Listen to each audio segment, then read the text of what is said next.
I hate this idea that Juan Soto isn't trying hard enough. It purely feels like a New York media thing where it's just it's a Yankee thing. Is it a Yankee? It's all Yankee fans. They have totally trumped this thing up into being a thing. Exactly, because it's fun. Right. Okay. Well, yeah. If you're a Yankee fan, right? Okay. Yeah. Is Juan Soto unhappy? Yeah. We'll do this. This happened to us all last season. You guys got to live with it now. I think when you think about where Soto was this week, he started the week against the Yankees, finishing the series, right? And then he went to Boston. He got no love in Yankee Stadium. And he got no love in Boston because he spurned the Red Sox by going to the Mets. So they were trolling him the whole time, and he's trying to be all smiling, going, "Ha ha, guys, yeah, I know, I get it." But getting booed for 6 games in a row cannot be fun. It was bugging him. Vociferously booed for 6 games in a row. And look, he has somehow, because of his really good batting eye, managed to have a decent OPS, mainly because of his walks, right? Because he really hasn't hit very much. Let's be honest. We all know he's gonna start hitting. So the idea that somehow Juan Soto is not Juan Soto is just laughable. Yeah, I think of all the hitters, I think maybe Judge and Ohtani, and you can count on, and Juan Soto, you would think, if they weren't hitting, they will be. Right, and I think if Braves fans had any concern about Ronald Acuna Jr. coming back and being able to hit, that was answered pretty swiftly on literally the first pitch he saw as he hit a home run. He's now hit 2 for them in 2 games, so I'm sure Brave fans are overjoyed to see one of the best players in baseball finally back and doing his thing. I'm happy to see him back, even though I know he's going to kill my team in the end, or at least try to. And but the Braves, they had gotten, I think they've touched 500 a couple of times. I don't know if they've ever gotten a game over yet this season. They're back down to 2 games under 500, and we've talked about this over and over again. We saw this with the Mets last year. You can be bad into June and still figure out a way to figure it out. But you only have so much time left. Because it's not that it's impossible. It's just that the amount of good play that you start having to sustain if you're the Braves, it goes up. Now you don't probably need to just be a 600% winning team the rest of the way. You probably need to be something closer to 700. If you don't figure out until the All-Star break, you're now looking at needing something in the 750 to 800% winning range in the second half to really, especially with the teams ahead of you in the wild card this year. That's a little much. Right, but I'm saying you're going to need to have that kind of performance in the second half or you're relying on literally some combination of the Mets, Phillies, Cubs, apparently Cardinals, Dodgers, Giants, Padres, and you have the Diamondbacks lurking around. There's all of these teams that are well above you currently in the standings. The only team that's really down there with you right now is the Diamondbacks. So if you don't figure it out soon, if you're the Braves, you just can't expect, you can't be like, oh, okay, we'll just casually play at a 700 winning percentage for the second half of the year. That's not something you can just turn on. Well, the bigger problem for the Braves might be that the Phillies are playing really well, and not that they weren't expected to be a good team, although I'm on record saying, I don't think the Phillies are going to sustain it. I think they're going to kind of break down later in the season. But for right now, and that's mainly because all they seem to play in recent games are the Rockies and the A's and the White Sox. They had a very nice. They're 9-1 in their last 10, but they've played the A's, Rockies, and White Sox in that period, and the A's have gone on just the worst kind of tear in the opposite direction recently. Yeah. I think the honeymoon in Sacramento might have started to wear off. If it ever was, really. Well, I mean, they were feeling good for that first part of the season, and then it's been nothing good lately. Yeah. And and look, when you play other teams, the Mets are going to have their turn this week, right? They play the White Sox and the Rockies, and I think they play the Rockies twice in 13 games. They're going to go to Colorado. Right. So if you're the Mets, you have to be looking at this going, we just took a tough series from the Dodgers, and now we kind of get to reap our reward by getting to play the White Sox, who are just sort of regular bad this year. Well, they've got the Rockies to compare themselves to. Right. So well, I mean, the Baltimore Orioles are 1 game better than them. Yeah. And you still don't see that sustaining. But, at this point, I'd say the Orioles, we didn't discuss talking about this, but are the Orioles done already? I mean, you said just a couple of minutes ago that you can come back, right? You can do what the Mets did last year. I only picked them by example because they were well under 500, 11-22, 22-33, and did play 650 or better ball to make the playoffs last year. wouldn't want to take that track if you could. Right. If you could Especially not. because if you're looking at the Mets as a case study for teams doing it last year, there's a lot of weird things about Right. that Met team when you're specifically Right. looking at that period. Because unlike the Orioles, because the Orioles could have an office resurgence a la the Mets. The Mets bats were about the coldest bats I've ever seen for that period of April and May last year. And then when they woke up, they started playing better. But part of that, the only reason it didn't fall completely off the tracks is the pitchers were so good. That's not going to happen The in Baltimore. whole time, the Baltimore right. doesn't Baltimore have that. doesn't have that kind of pitching. So I agree with even if that. the offense wakes up and figures it out again, you're still going to lose games because you don't have a great pitching staff. And I certainly think this is not the type of season, if you're Baltimore management, that you make then again, this is what teams do. You make an inexplicable big midseason Well, they already move. fired the manager, so I think they might have done their thing. Right. I think you've done your thing. You're not going to go make some blockbuster. I'm that's my fear, I think, if you're an Oriole fan, is management panics because you're having a terrible year. They play a little bit well right before the All-Star break and coming out of it. So it's they might be figuring out, let's make some big splash trade. You trade away a zillion prospects. We're going to trade Rutschman and Holiday and Gunnar Henderson for Paul Skeens. How about that? Right, exactly. Some insane trade like that. And it's just okay, you didn't make yourself any better and you still missed the playoffs. Yeah. So I want to take time out a second because we didn't do this last week because we're just not that way. And I wanted to wish you a happy anniversary. Oh. Okay, so we are now 5 years into doing this podcast. I think there were going to be a lot of people that were going to be very confused watching that podcast here. Wait. So last week's podcast, however, was the 300th podcast we've ever done, and we didn't even talk about it. We didn't even notice That's just so. This is number 301, and doing 300 podcasts. It's hard to I don't think about the number anymore. We didn't start out going, well, let's do about 300 and see where we're at. I think we were surprised when we got to 100. Yeah, exactly. So just a quick thank you to everybody for listening, for corresponding and sending us stuff to talk about and think about, and we appreciate it, and it's been really fun. So we're going to keep going. And I you know how I like to sort of divide up the season into quadrants, right? I did the quarter So pole. Is this the first third? Here we go. That's it. This is the first third. And so what that means is all the crazy stats we were talking about that people had in the first 2 weeks of the season, they have all sort of normalized. And when if you see Aaron Judge and Schwarber with 18 home runs each times 3 is 54, could you see those guys hitting 54 home runs? Yeah. I would be surprised You if could. Schwarber hit 54. Okay, all right, but still, it wouldn't be out of whack. Yet you have other guys. No. If Kyle Schwarber finished in the high 40s with homers, I wouldn't be surprised. 50, I don't know. I don't think he's ever had a home run season quite with that volume. But I'll look at some other guys when it doesn't project out because it's a long season. So Cal Raleigh's got 17. Going to hit 51 home runs? No. I mean, he's hit 46 and 47 in a season. Who? Schwarber, yes. So 54 is not out of the that's what I'm realm saying. of possibility. It could happen, but James Wood of the Nationals having a nice year, has got 13 homers. He's not going to have 39 home runs at the end of the year. But he could have 30, and that could be a real good sign for that Crow national Armstrong team. is not going to have 42 homers. As good as he's been. It's hard to believe he's going to keep this, and it's already kind of come back down to earth a little bit recently. He's not quite been the same otherworldly hitter. Well, he's had 2 6 RBI games this season already, which is pretty impressive. Oh, yeah, 100%. In and of itself. So I'm not even looking at RBI numbers because those will be even stranger. So, just having all those home runs, at this point just means you've had a good first third of the season. You're going to try to sustain it as much as you can. Now, the Mets' Pete Alonso has 10 homers.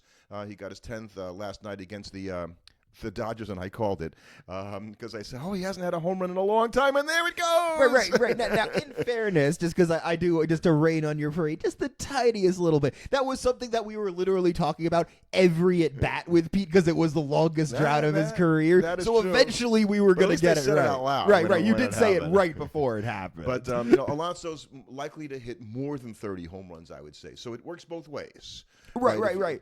Pete's unlikely to have another 60 at bat stretch where he doesn't hit a home run. Right. So and the Dodgers, whom the Mets beat last night, they're kind of bumping along mainly on the fact that the pitching. I don't even know how Dave Roberts is patching this together, and they will get pitchers back. Well, I mean, by basically having his bullpen throw about as many innings as his starters, and most in baseball. Now that worked for them last year. They've got the farm system to sustain that. but that's the kind of thing that I feel like works until all of a sudden it doesn't. Well, and the cavalry is going to come, right? You're going to get back Glasnow. You're going to get back Blake Snell. And just think about taking those two guys out of a rotation and surviving. I'm not counting on a lot from Kershaw, who pitched Friday night against the Mets. Kershaw's... Yeah, he'll give you a good start here or there, I think, this season. I feel like he's on an unofficial retirement tour because watching him pitch that game, I'm like, how the heck is he going to pitch another season? Yeah, he's like touching 88 on his fastball. Right. You know, it's. I think it's just sort of like the Dodgers are like, when you're ready to be done, Clayton, we'll let you be. You could be done. But I think he's earned that. You look at the Dodger hitters, and obviously, in terms of OPS, and you've got top 3 of the top 5 hitters. Well, actually, Will Smith was number 5, and he got kind of skunked in the Mets series and has dropped down to number 9. Oh wow, he had a terrible series. But Freeman, Ohtani is 3rd, Freeman is 2nd, and Will Smith is 3rd in 9th in ops. On base. Ohtani's up there, by the way, with Judge and Schwarber. He's got 18 too. Right. So, and we wouldn't be shocked if Ohtani had 54. And Cal Raleigh has 17. That's what I say.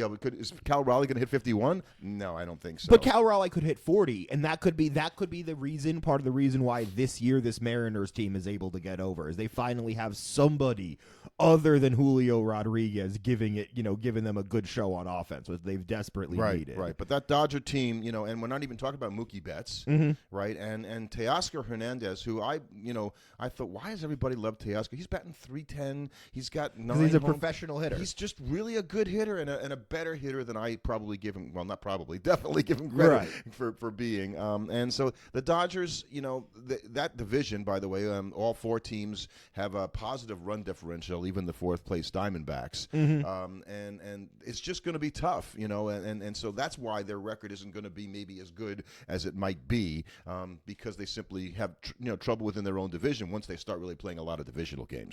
Right, and we know that's coming for a lot of these teams. Like, I'm sure the Mets are thinking, we'll enjoy a nice summer slate of games against the Miami Marlins. Yeah, well, and I would say the Nationals are doing kind of what we said they would do.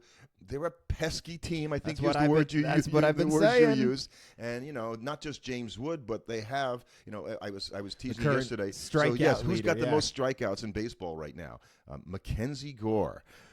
And so the pieces, you're starting to see the young pieces in place. You've got C.J. Abrams. You've got James Wood. Both those guys came over in the Juan Soto deal. You've got Mackenzie Gore. Jake Irvin gives you quality like that starts. Pitcher. You've got a lot of pieces. The problem is just the rest of the team around them is so bad that it's like, oh yeah, Mackenzie Gore is great, but then the problem is there's 3 innings at the end of the game that the bullpen has to pitch, and have you looked at that Washington bullpen? It is the thing made of nightmares. Yeah. Well, except for Kyle Finnegan. Right, but you have to get to him. Who basically could have been anybody's, right? He didn't sign with Washington, re-sign, I guess, with Washington until March 3rd, I think it was. And so he was just on the open market. Nobody wanted to give him a free agent contract, and every team that's in the running right now is thinking, man, we kind of whiffed on that one. We could have got him for $4 million.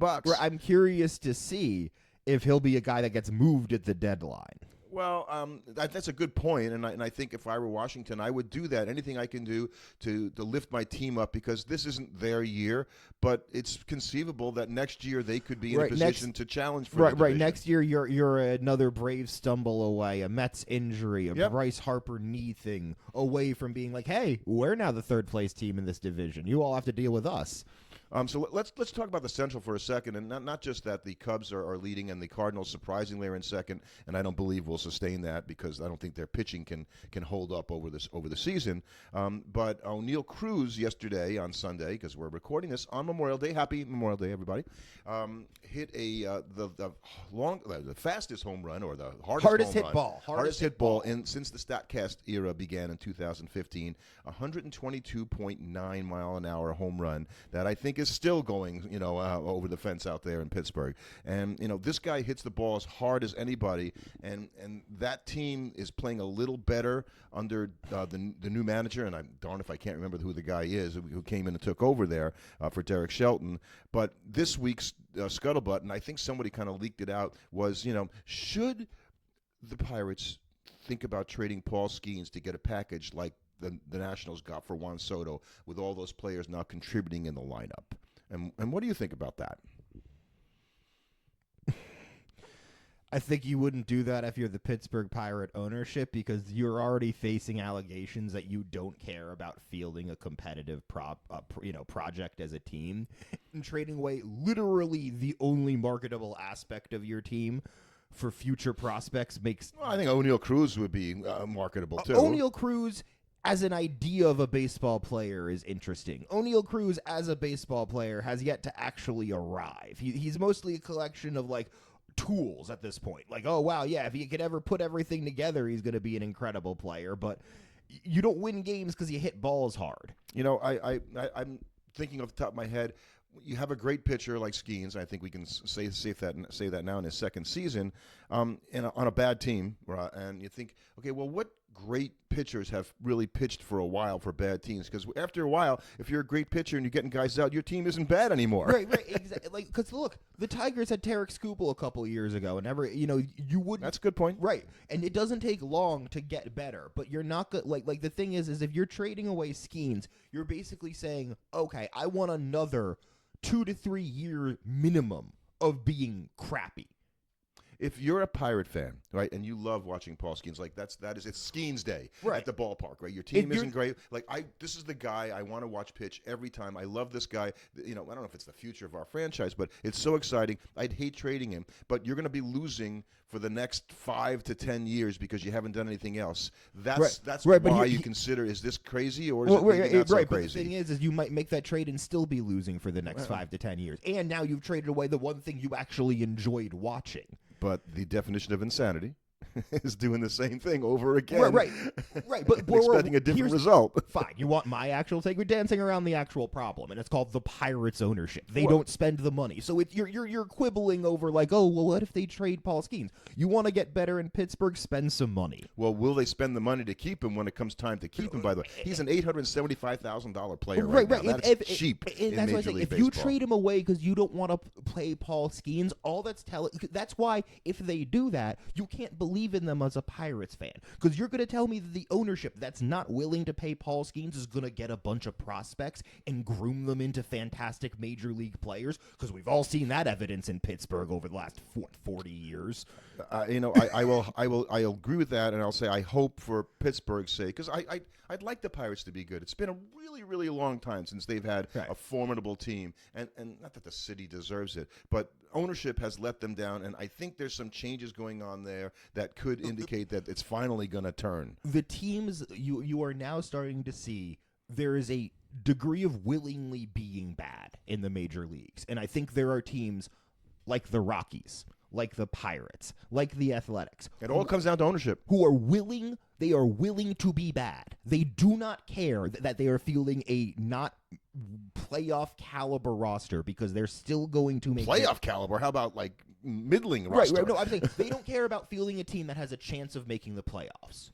They do not. That does not concern them, because at the end of the day, they will still make their money because of the revenue sharing, and nothing will ever change until that changes. All of the moving, or until you luck into enough guys hitting at once that somehow you stumble out of it. And baseball owners have to be selfish enough, right, when you think about it, to say, we're going to demand that you guys don't do that, and if you're going to do stuff like that, we're going to get rid of you, and we're going to oust you. They're not going to do that. They're never going to. They're not going to do that. To get political for a second, the same way you're never going to have the UN be able to come in and tell countries how they're able to run their country, you're never going to have Major League Baseball be allowed to come in and tell a franchise how to run that. Because sure, the Mets and the Yankees will be like, yeah, we'd like those teams to spend more money. We don't like all the revenue sharing. But they know, well, wait a second. If they can do that to Pittsburgh, one day they could do that to us too. And we don't want to give them that kind of power. Now, on the other hand, you could have a team like the Angels. Right, and so the Angels coming off, I guess they won 8 in a row through Friday, and they lost finally on Saturday to the Twins. And the Twins have won 16 out of 19, by the way. So they've come from nowhere. Rocco Baldelli saving his job. Right in that, and that division is a hell of a lot more interesting now. But the Athletics, the Angels, Artie Moreno, gets vilified all the time. But it's not that he doesn't spend money. Right. He just spends. That's not it. He just spends money poorly on the wrong guys. Right. So at least though the Angels fans have to think that they're trying, and that must be harder sometimes. Going, great, we spend the money, we can't get on ownership for doing that. They just make dumb choices all the time. Right, and that's why they hate guys like Anthony Rendon's contract is going to go down as an all-time stinker contract. That might be one of the worst contracts ever inked. Yeah, well, I won't say it because it probably is politically incorrect to say Mike Trout's contract doesn't look so great either, and they paid him a ton of money, and they couldn't have predicted him being injured that much, which is the reason it's not. No, and if you're the Angels, you also say, look, Trout kind of earned that contract, and we wasted a bunch of years of prime Mike Trout. But you know, when you had a bunch of guys who were paying on your team that didn't play. Yeah. What are you going to do? And you used to have a guy named Ohtani on that team. Right. So, you know, the Angels at least are trying, even though they're not really successful doing that. I wanted to talk a little bit about. Well, before we move, are you moving away from the West? No. Because I was going to say, I kind of want to talk about the Rangers and how that their offense is just bizarrely inept. Yeah, they have a negative run differential, which stuns me. And they have one of the worst offenses in terms of runs scored in baseball. They're down there with the Pirates and the Royals and the White Sox of the world in terms of offense. We're going to spend the whole season going, they're going to wake up eventually, right? Adolis Garcia's got to play better. You know, their hitters, Corey Seager's going to come on and start tearing it up and all that. So they're entering the territory that Brett Beatty had entered for me a couple weeks ago before he had started hitting. He got out of it. He got out of it. Brett Beatty got out of it, but it was going to be something that I was going to talk about. This was what you always used to talk about as Jet fans with Zach Wilson. As much as I love the idea of a prospect about a team turning it around and showing it to me, they kind of have to do it like once or twice throughout the season for me to believe that it's going to happen. Like, I was like, okay, I understand Brett Beatty's an amazing prospect, but he needs to have like a week or so at the major league level where he shows he's that caliber of a hitter for me to believe in that. That would be the Rangers hitting for a week. Right. The Rangers need to hit for like a week or two straight, and then I'm like, okay, I could believe that they could turn it on. But like, they have not had any period this year where that offense is really humming. You know, as I said, when you're down there with the Pirates and the Rockies in terms of runs scored, that's not good company to have. And they've gotten fortunate that, you know, Jacob deGrom has looked a lot like Jacob deGrom when he was with the Mets. And they've gotten good pitching. Exactly. So, you know, you've got the pitching like, man, if we can get deGrom and he can do something, we're really going to go places. Yeah, no, you still got to hit, and then they're not doing that. Right, and it's just like Adolis Garcia. They've just got nobody's hitting for average. Corey Seager's been your best hitter, which you expected.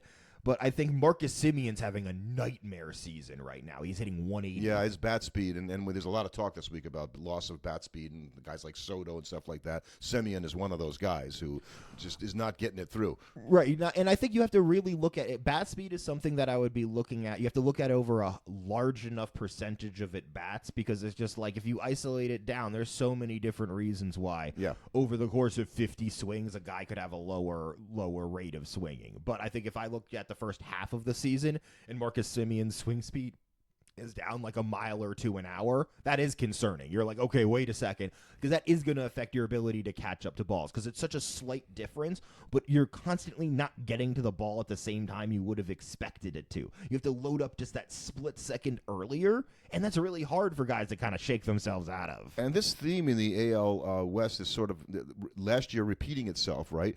Seattle got off last year, had a lead for most of the season until they forgot how to hit late in the season, and they collapsed. And the Astros came back and ended up winning the division. And the Astros are kind of lurking in second place. The Rangers in third place. The same thing. The Mariners. That division is there for the taking. I think more for Seattle now than anybody else. Right. I'm suspect on both the Astros and the Rangers. The Astros feel like a team that's due to have a second half kind of collapse. Well, they're going to get Yordan Alvarez back. They'll get some hitting back that they haven't had so far. I just worry about that. They're an older roster. To me, they're a Framber injury away from a nightmare. Well, they've had Hunter Brown's had a great year. Right. Verlander is terrible.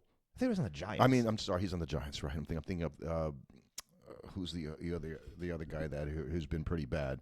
I forgot now. You just threw it. I was like, wait a second, let me check. I can give you 1 second.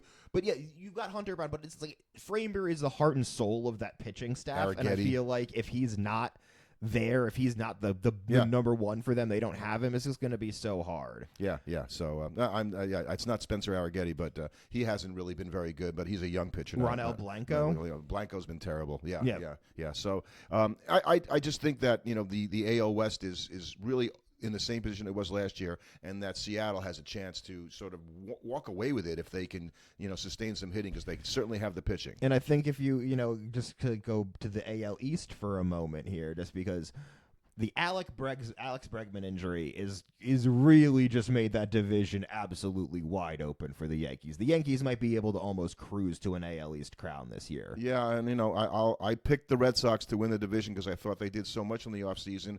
I'm still a little amazed that the Yankees have gotten the performances out of guys like Goldschmidt, that really, and even Trent Grisham, right? Who's a top hitter in the major leagues. Okay, before the season, you could have won a lot of money, if you would have put bets on those guys having good seasons. And Judge is Judge. Chisholm's been injured for now. Right, and he's now on his way back. Right. And Stanton hasn't played this year. Although I don't even know what you can count on from that guy anymore. So the Yankees have gotten offense, and Cody Bellinger, who kind of killed the Mets last weekend, has proven to really likes playing in the Yankee Stadium and understands what he needs to do to be successful there. The Yankees have just hit better than I thought, and losing Garrett Cole hasn't had the impact on that rotation that certainly I thought they was going to have. Right, but I think that's in part due to the fact that the AL East, the division that we were all lauding so much before the season about how strong and good it is, kind of stinks. Yeah, it has two teams. Right, and I'm giving the Red Sox credit. You're giving the Red Sox a lot of credit by calling that a two-team division. I still think the Red Sox will play better, but that might be because the rest of the division isn't very good at all. Right, exactly. That's for the most part, it's kind of a not great division. And so, when you look at the Red Sox, I think the thing with the Red Sox is Garrett Crochet has pretty much been what you expected. The rest of that rotation, to call it a disappointment would be soft. Yeah. I mean, I expected more from Brian Bayo.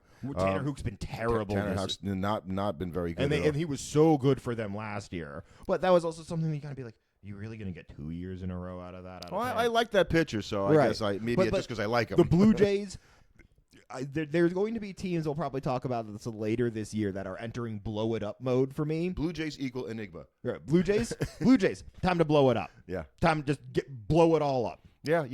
Cincinnati Reds, blow it up. Well, they blew it up by bringing in Terry Francona. That's not blowing it up. Obviously hasn't really had that impact on it, and I still look at the Reds going, why aren't they better? Right, because that is a team. It is a player thing. The same way we would look at our New York Jets and say there are players on that team that find a way to play losing football. It's like a mojo thing you're talking about? The Cincinnati Reds find a way to play losing baseball. They should be 30-24. They have a plus 25 run differential, and yet they're 26-28. They find ways to lose baseball games. Yeah. And that has been a key theme with this team for years now. That certainly opens it wide open for the Cubbies, right? Who kind of have a comfortable lead ahead of a team in the Cardinals who I think we both think is not built for the long haul. And who's going to come from the pack in the NL Central to challenge the Cubs? The only thing I'll give the Cardinals is they could be having the sort of year that you got out of the 2021 Giants, where just everything comes together. Because if for people that don't know, if you look at the 2021 Giants, I think 7 out of their 9 starters in that lineup had their highest career WAR season ever, all in that season. Yep. So everybody in their lineup wildly outperformed everything they've ever done in their career up until that point. And then that's why the year after that they were pretty bad. And so I think you could be seeing something kind of similar it could last for this year. This could be like a false sort of year where the Cardinals are good all year, then they get to the playoffs and get bounced, and then they're bad next year. You always say the same thing about it's a good baseball town. The fans know their baseball and they have a proud tradition. It has nothing to do with what's happening in any individual season. Right, they're a team that's been hitting. They don't hit for a ton of power, but they've hit well as a team, and their clutch hitting has been unbelievable. They've been doing this without getting a ton from Nolan Arenado. That's the most surprising. Nor should they expect to, by the way, at that point. So I want to turn to a quick little thing, and that's we had news this week come out about ABS. and shock to through baseball that ABS is not 100% accurate. I thought we already knew that. Well, I think what happens. We talked about buffer zones this week, right? And I don't know if I don't think we've had that conversation before. And so that the umpires apparently have a buffer zone, and ABS has a buffer zone, and some of the pitchers are saying, well, if we have a buffer zone for both, then why do we need ABS in the first place? We'll just take the good with the bad when it comes to calling pitches behind the plate. Right. If the computer's not going to be 100% accurate, what's the point of? Does it have to be? Isn't 95 to 100% better than what we have now? It is. Right, because right now we don't even have 90%. And the other thing that you're thinking that you also have to really think about this is that where the buffer zone is, the computer's only going to miss things in the buffer zone. So you're going to have way more games with 100% accuracy just with pitchers not throwing balls in that exact spot. Whereas with umpires, we see them miss pitches that are not in the buffer zone. Right, and they have to look. They got to do something about this because we're all being conditioned, viewers and watching on TV, that the box there is the Lord, right? So, he missed the box, and that should be a ball. And that's what I've been saying is that the problem is that the box on TV is not actually representative of what ABS actually is doing. So that's part of the reason why they haven't switched over, because there's not a good way to represent it to the viewer at home. You can't just put the box, because now what's going to happen is if you put ABS in there, will 100% be balls that are outside the box on TV that are strikes. Right. And there'll be balls that are in the box that are technically balls based on where it passed. But as a fan, when you're watching going, how did he miss it and all that, you're just using what you're seeing. And so you've gotten so used to this that I think it's going to be hard for you to transition away from that kind of a thought process. And you also run into the issue with watching it on TV right now is the box wrong or is the umpire wrong? Well, and so ABS is going to change the box dependent on the hitter's height, right? So Altuve's box is going to be different than Aaron Judge's. Right, that's why Judge has like more terrible calls than anybody against him because they call a huge zone against him. It's such a ludicrously big zone that he sometimes gets things that aren't even close called. And I think, short of getting rid of it altogether, right? Like take the box off TV. Going back to the way things used to be where we just were baseball guys and looking at it and he called it a strike and I thought that was a ball and there's no box there.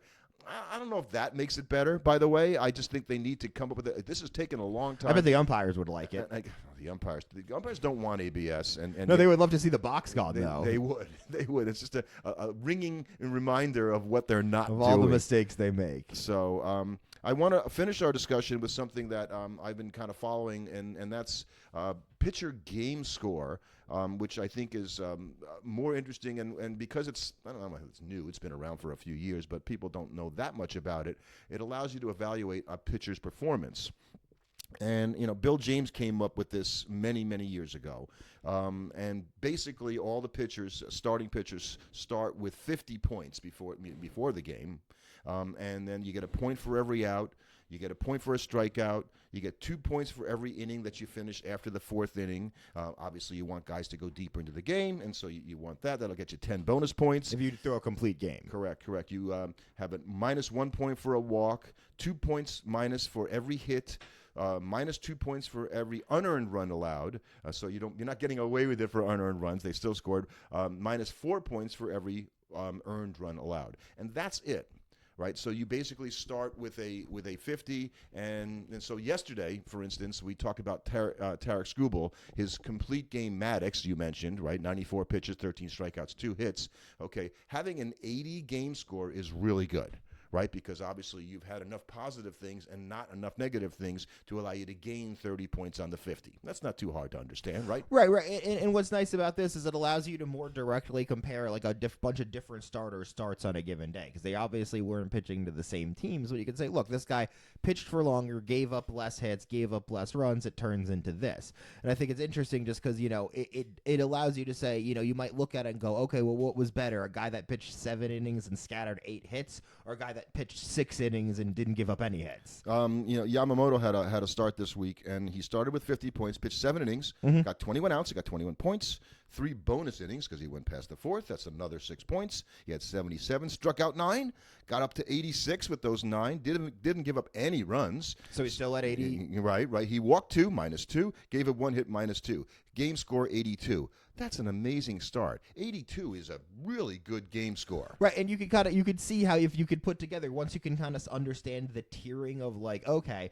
anybody that's got a game score over 80 probably had a really good start. Had a studly day. You know what Tarik Skubal had yesterday? What? 96. Right. That's insane.